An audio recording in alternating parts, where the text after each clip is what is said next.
আসসালামু আলাইকুম। শুভ সকাল।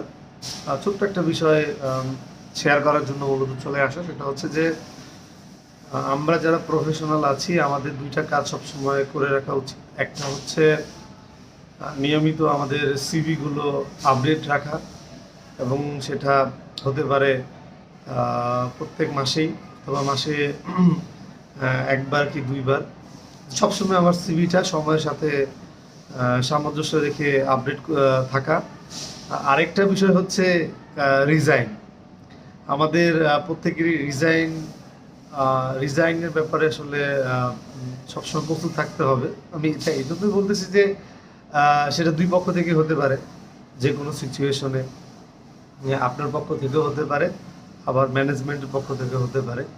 তাই প্রফেশনালের জায়গা থেকে আমাদের সবসময় এই ২ টা বিষয়ে আসলে নজর দিয়ে রাখা উচিত। কখন কোনটা প্রয়োজন পড়ে সেটা আসলে একমাত্র সময়ই বলে দেয়। তো এই ২ টা বিষয় যদি সবসময় আমার আপডেট থাকে তাহলে উদ্বুদ্ধ যেকোনো পরিস্থিতিতে আপনি প্রোঅ্যাক্টিভ হিসাবে বিবেচিত হবেন। ধন্যবাদ।